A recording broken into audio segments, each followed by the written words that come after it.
طلباء کی تعلیم، ان کی تربیت میں یکسو نہیں رہے گا۔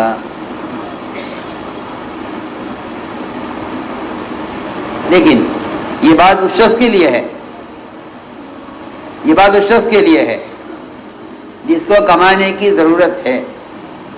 کتنے لوگ ایسے ہیں کہ ان کی اولاد باپ کی خدمت کرتی ہیں، کمانے سے ان کو فائدہ کیا ہوا ہے، پڑھائے۔ ہاں، ایسا شخص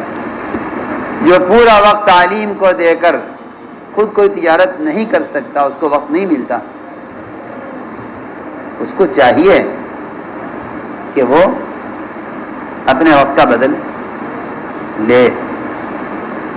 جس طرح ابوبکر رضی اللہ تعالیٰ عنہ کو حضرت عمر نے مشورہ دیا کہ آپ خلافت کی مشغولی میں تجارت کر نہیں سکیں گے، اور اگر آپ نے تجارت کی تو پھر امور خلافت اس سے متاثر ہوں گے، تو اس طرح امور خلافت متاثر ہو سکتے ہیں۔ تو ابوبکر صدیق کے اس طرح میں کہتا ہوں کسی مدرس کا تدریسی نظام متاثر ہو سکتا ہے اگر وہ تنخواہ نہیں لیتا ہے، کوئی حرج نہیں ہے، لینی چاہیے۔ نہ کوئی حرفہ پیشہ اختیار کرنا معیوب ہے، اور نہ اپنے وقت کا بدل لینا معیوب ہے، نہیں، دونوں معیوب نہیں ہیں، دونوں معیوب نہیں ہیں۔ نہ تجارت کرنا معیوب ہے اور نہ اپنے وقت کا بدل لینا معیوب ہے۔ البتہ کوئی ایسا آدمی جو اللہ نے اس کو اپنے فضل سے کوئی ایسا دھندا دیا ہوا ہے کہ وہ فارغ ہے، شراکت میں تجارت کرتے ہیں، بیٹے تجارت کرتے ہیں، باپ کو فارغ کیا ہوا ہے، جو مستغنی ہے وہ اس سے بچے، اور جس کو ضرورت ہے وہ اس کو لے۔ ابوبکر رضی اللہ تعالیٰ عنہ کو ضرورت بھی تھی اور ان کو تجارت سے روکنا بھی تھا،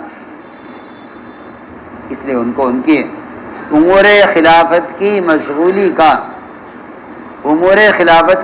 کا بدل دیا ہے، خلافت کا بدل نہیں ہے یہ، اس لیے تنخواہ تعلیم کا بدل نہیں ہے۔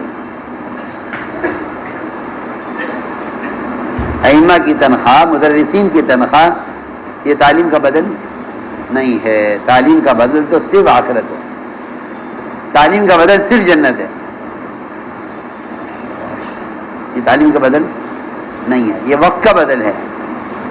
تعلیم کا بدل نہیں ہے، وقت کا بدل ہے، کیونکہ ہم نے آپ کے سارے وقت کو طلباء کی نگرانی، طلباء کی دیکھو نا، ایک مدرس،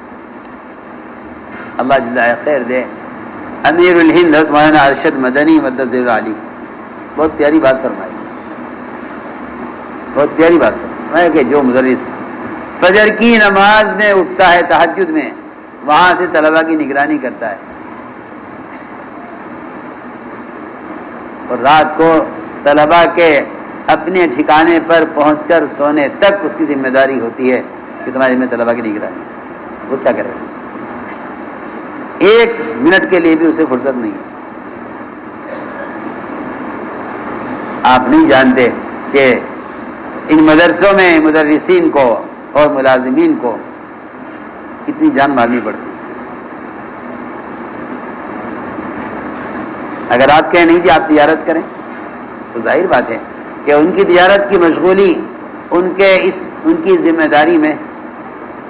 مخل ہوگی، خلل پیدا کرے گی۔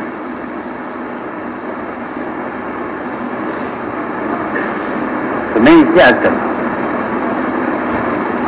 کرتا ہوں، کہ جو آدمی مستغنی ہے، کو ضرورت نہیں ہے،